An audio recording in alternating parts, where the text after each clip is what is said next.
To all the devotees, this is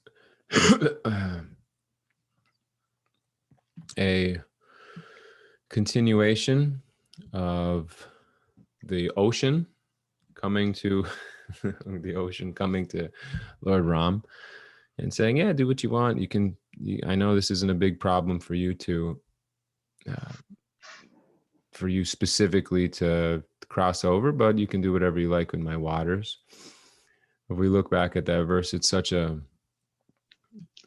interesting scenario that's starting to take place when the ocean starts coming, and it says, yeah, my fault.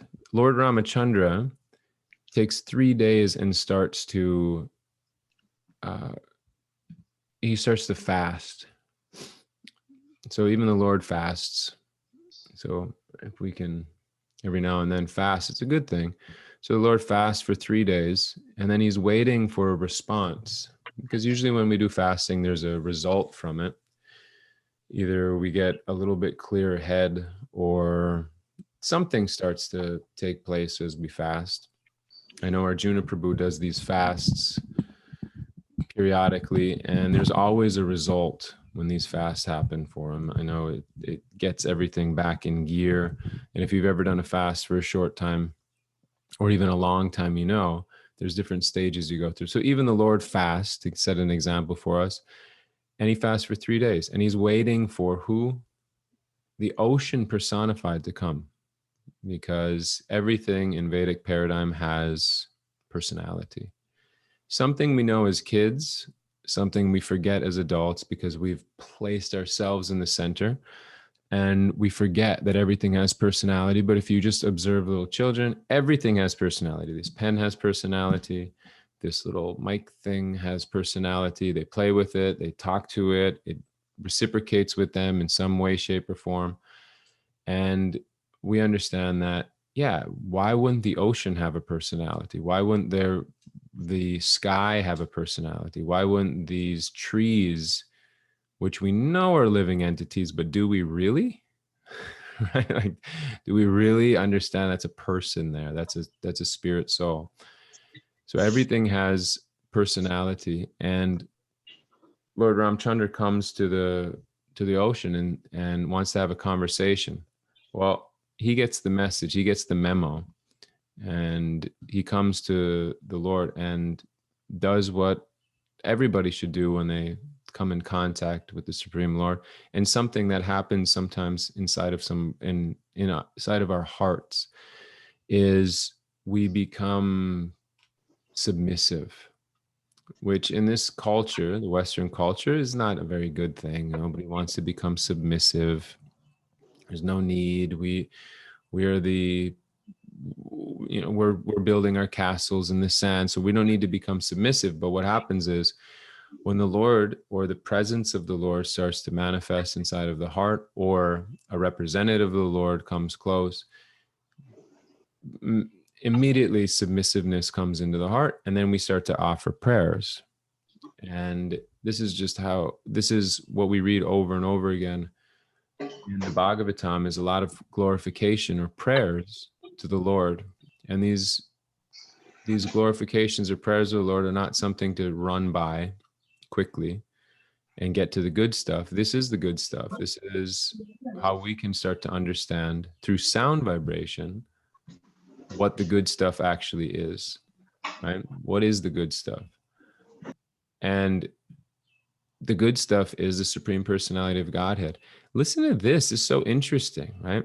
The demigods are infatuated with the mode of goodness. Prajapati is the mode of passion. Who are these Prajapatis? Who are these demigods? Who is this management system that you've placed and in place to take care of everything? The Lord of the ghost with the mode of ignorance. So you mean there is ghosts?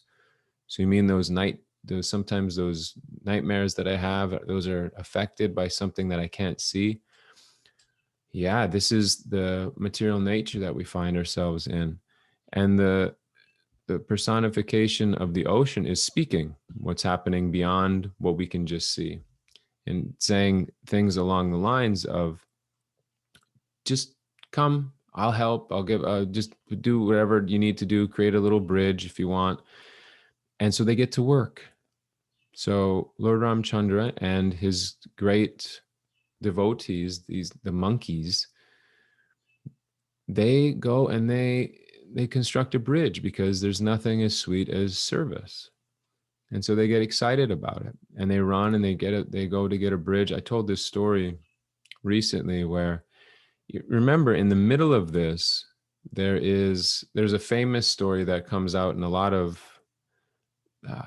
lectures. You've heard it, where Hanuman tries to get in front of a spider, or sometimes they say it's a squirrel, and the squirrel or the spider has a very small little rock, and he's kicking it forward with his little leg, trying to get it into the ocean, because he wants to do some service too. And it's really important to him that he does this service, because he wants to please Lord Ram. And he's kicking and kicking, and Hanuman's grabbed a peak of the mountain, and he's holding it up, and he's, come on, get out of my way, little spider. I have to put the big piece of rock in there. Now, what happens there is something very interesting, because when we have material consciousness, we think bigger, better. When you have spiritual consciousness, you see the intent. So bigger, better means a huge mountain peak is going to really do the job. Is it? By the will of the Lord, everything is floating anyway. He doesn't need any rocks in there, to be honest with you. He doesn't need a mountain peak in there. He could just walk over it if he wanted to, no problem. Because as Srila Prabhupada says in the purport, the Lord can float planets. What does he need? What does he need rocks to float in the ocean for? He could just walk right over it, no big deal, and have everybody else walk right over it. He's the Lord. But when we're doing service, the real thing is our intention that we're doing the service. And so we get excited and enthusiastic to do service because we want to please the Lord. And inside of the heart comes the reciprocation, because really the Lord doesn't really need our service. He's not longing for us to do something powerful, wonderful, big, something like that. But he is longing for the love. He's longing for the love. We texting back and forth with Arjuna Prabhu the other day, and I was appreciating how after the morning class, Arjuna Prabhu's been turning over, very consciously turning over the Guru Puja words and then reciting them, because as the nature of everything, we become very, very especially if you're doing something every day, it becomes very, very mundane, very, very, the lotus feet of our spiritual master, the only way we should be contained pure devotion service. About on his lotus feet, you're grabbing some water, you're talking to somebody else in the middle of it, you're doing all kinds of different things, and you're not even present with what the service actually is. And this happens all the time, especially, hello, welcome to Zoom land. Has anybody experienced this in Zoom land? You're looking at people. I mean, forgive me, I don't know what you're all doing. God bless you for waking up in the morning and listening to the Bhagavatam, and I'm sure you're doing a few things. I don't know if you're in the shower. I don't know if you're cooking. I don't know what you're doing. It is so interesting that we're at a Bhagavatam class. We have how many wonderful souls are here today? I can't tell. Anyway, there's a bunch of them, and we're all doing something else. And I remember first few Bhagavatam classes I was at, people are cutting vegetables because we're doing service. We want to do service. So we're cutting vegetables, getting ready for the afternoon, saving a little time in the morning, cutting the veggies, peeling the carrots, snapping the peas. And it's fantastic because you're immersed in the sound vibration. But it's even better when you are absorbed, because that's the service. So the service is the absorption. It's not showing up to class for an hour or 45 minutes that we have. This is what I do every day. It's the absorption in it, because we hear all kinds of things, but what is our absorption in that? That's the real offering. In the same way, it's not the amount, it's the intensity or the desire or the underneath the surface that's important. So with this story of taking these big mountain peaks and a little spider, I had an experience a few weeks ago that made this really hit home. We have a little property down here. I'm in Florida now, and there was a little runoff that happens over these big water rainstorms that happen. So the water runs, and on the driveway we have to fill it with some rocks sometimes, make it smooth it out. And so I had my shovel and I was filling up the wheelbarrow, and I fill up the wheelbarrow, and then I would go and dump the rocks and come back to the pile of rocks and do it again.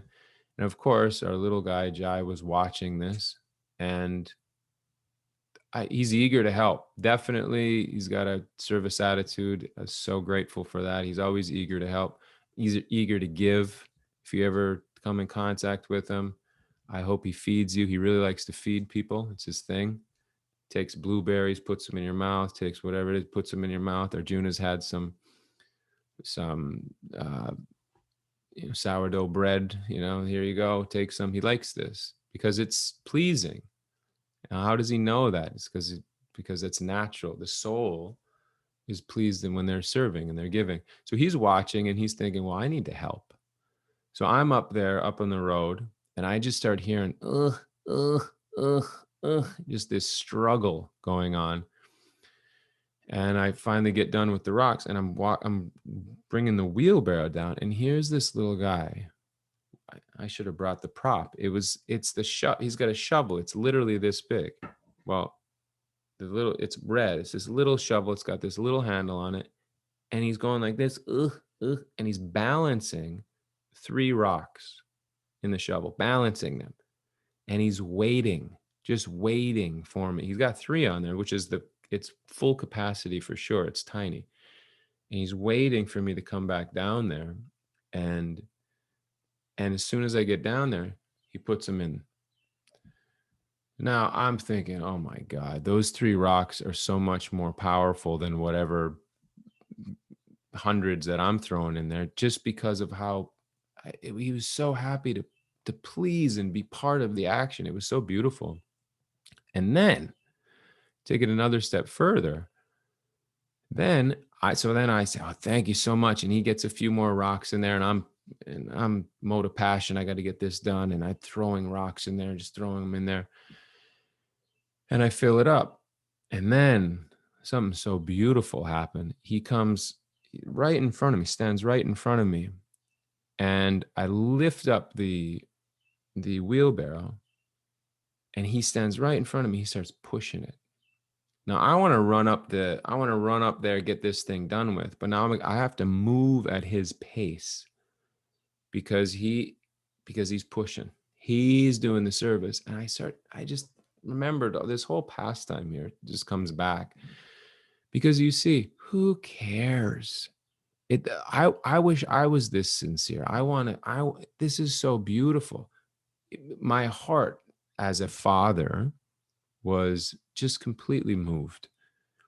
And this is the mood of this scenario that we're seeing here, is that just imagine witnessing all of these monkeys running back and forth, grabbing these peaks, eager to please their Lord Ram. It's just such a beautiful scenario that's taking place. Everybody with affection and with desire to please, they're doing this. And this is such a beautiful, this is the mark of this is a community as well, which we find ourselves in. This is a community doing service together, and something, one pointed focus, wanting to help the Lord, wanting to please the Lord. So we're all sitting here at 7:15, 7:30 now in the morning, and we're wanting to please the Lord through our sincerity of hearing, wanting to please the Lord through our sincerity of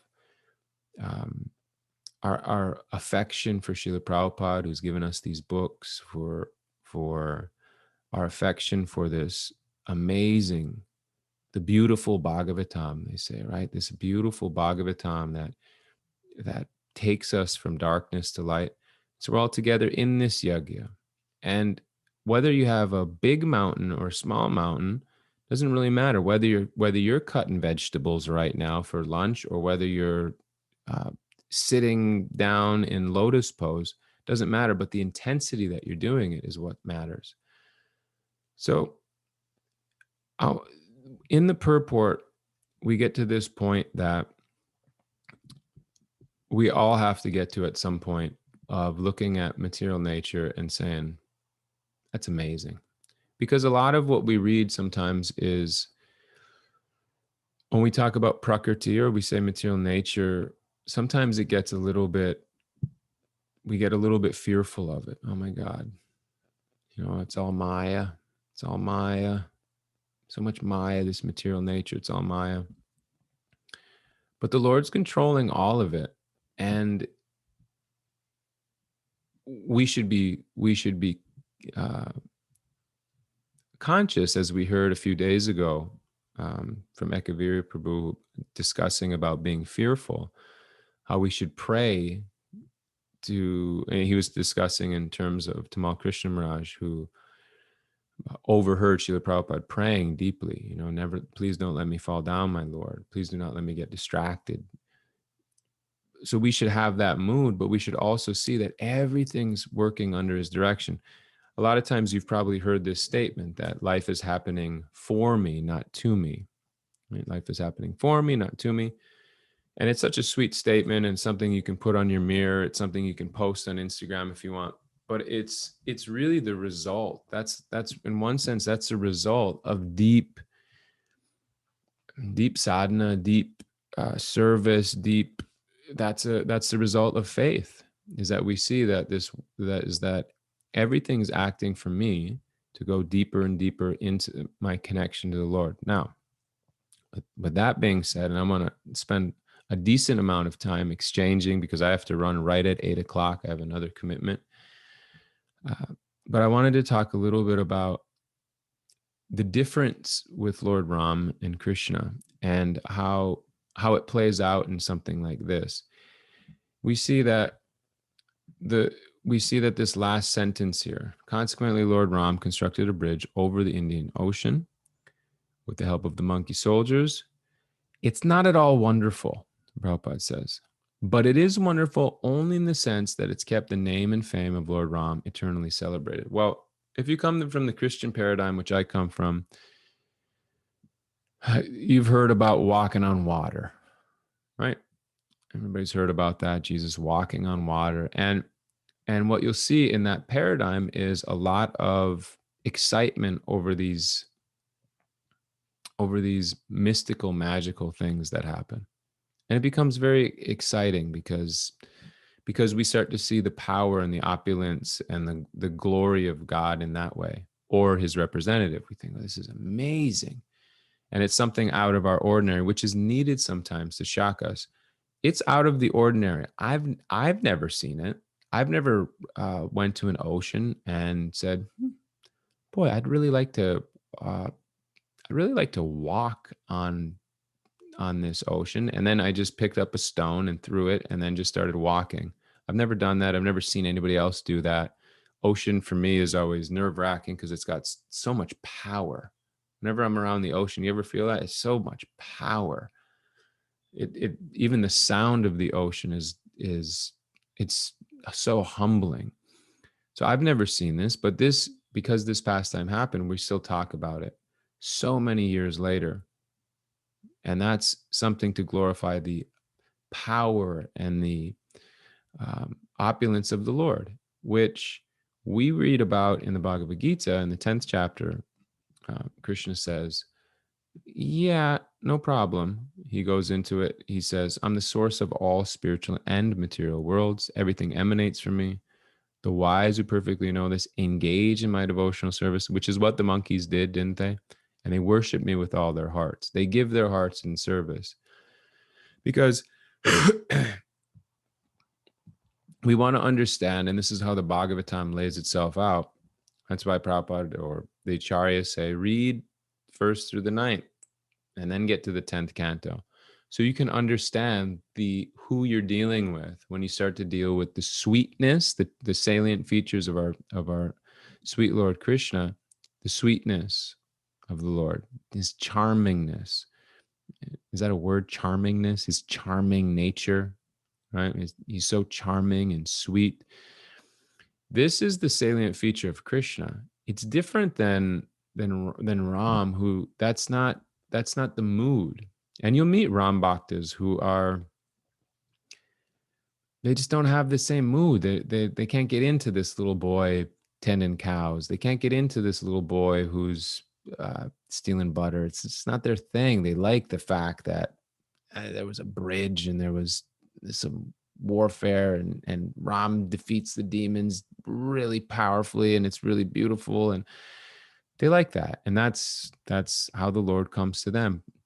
But for Krishna Bhaktas, we love the sweetness of our Lord, how he just wants to reciprocate, how he just wants to exchange, how he just wants to cover our consciousness in the sense of,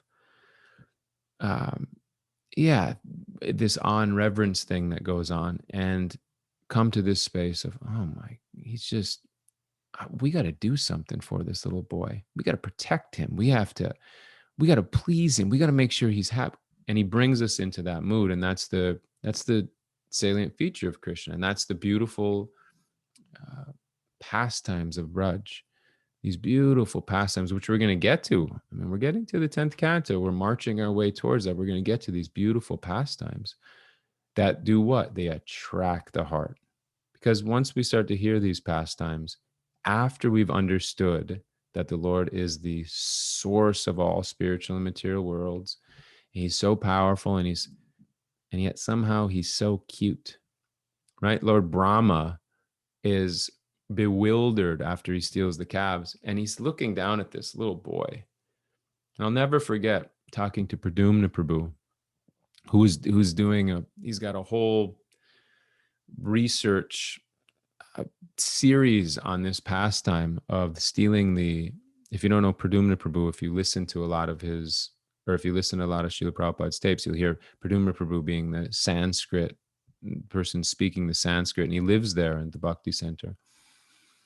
And I'll never forget him coming down and sharing his realizations one time about these pastimes with me. And he was saying, so Lord Brahma's looking at Krishna, and he's so bewildered looking at Krishna because he's so powerful. This is Lord Brahma. He's looking at Krishna, and he's taken aback because he's so simple, but he's so beautiful. I don't understand, because beauty, doesn't that mean gold and all these things? And here he is, he's looking at him, and he can't figure out why his eyes are so perfect and beautiful. And he can't figure out why he's got a little bit of a little smeared clay on his eye right here, and somehow that's the perfect accent. It just looks so beautiful. And these earrings, which aren't so opulent, but they're beautifully formed. And then there's a twig there, and there's this peacock feather, and what's going on? And he's just completely bewildered by his sweetness and his beauty. And this is the salient feature of our dear sweet Lord Krishna. So these are a few thoughts that come out. We'll leave some time for some exchanges. Any thoughts, questions, or reflections on anything that we talked about from this pastime of constructing the bridge? Andrea, go ahead. Hare Krishna. Jai Prabhu. As always, you always bring such relevant and sweet pastimes to bring the scriptures to life. I really enjoyed hearing the story of Jai, and when you were telling that, I just imagined like how Krishna might see us, as like these little babies trying to help him, and he's just like, and I just had this moment of like seeing Krishna in your place and like us like in your son's place, and he'd be like, oh, you guys are so cute, you're trying to do things, you're so precious. And it just filled up my heart. So thank you so much for that. Oh, you're welcome. It's true, isn't it? That's what's going on. What are we going to offer, right? Of any relevance except the love. So sweet. Thank you. Any other thoughts, questions, or reflections? Jamuna Haribol Jai? Jai, Haribo. how are you? Thank you for a wonderful class. I too love that story of little guy. That was just so wonderful. But I was just really thinking, because I was hearing something earlier today that's reminding us, about those qualities that Krishna has that even the Lord, Shiva doesn't have, even the Lord Vishnu doesn't have. And it reminds me something of something Danyadhara Swami always says, that the difference between Lord Rama and Krishna is like, if you if you're really going to be the all powerful, do you really want to be the one that's always at work? Like if you were the boss, you delegate the attitude so you can enjoy. And so we see, you wouldn't see Lord Ram doing the stuff that Krishna does. You just wouldn't, because Lord Ram's got a job to do. And Yeah. so it's really just further confirmation that Krishna is the all supreme, because he's the one out playing in the field, where Lord Ram is hard at work all the time. So thank you for that reminder. Oh yeah, you're welcome. Yeah, we're working hard as devotees. We're trying to work hard for Krishna, isn't it? We want to just please him in that way, but it's true. It's true. I mean, it Lord Ram is the supreme personality of Godhead as well. He's just a different flavor. I Jamuna Jai has just she's got no space for that. She only space she's got is for this threefold bending little rascal. That's the only space in her heart that that works. This is let me see this little guy running around and stealing butter. Let me see that, because that thing that doesn't work. It's beautiful. If you've been to South India, I don't know if anybody's from South India here, but you've been to South India. It's awe and reverence. It's powerful. Whoa. It's very, very beautiful. It almost has the Christian feel to it when you're down there. But then you go to Vrindavan. What's going on here? A little more intimate, just different. So this wonderful devotees have that mood like Jamuna's expressing. Any other thoughts, questions, or reflections? As you were sharing with little Jai, trying his best, and even though it was three little rocks, it's just like it reminded me to just give it what I got. And no matter little Jai, I bet his little hands were like shaking and like holding it, and sometimes we're in those positions where our throats or our bodies or our minds can freeze us to that point, and like the point is to just give it, do the best you can. Thank you so much, Jai. You're welcome, Angel. Thank you.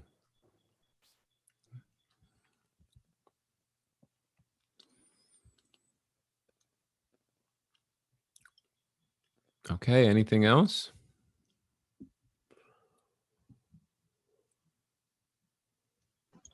Hirbo, I just wanted to say thank you for the class, and don't want to reiterate everything everyone said, but basically the same thing, especially Andrea, talking about how Krishna's looking at us like little kids, trying with all our, hopefully as much as your son, with all his heart and soul to please his father, right?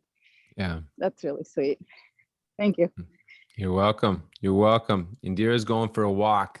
That's pleasing. It's pleasing. You're taking care of that body. Good job, Indira. Thank you. Okay, anything else before we close up? Love to hear from anybody else if they want to share.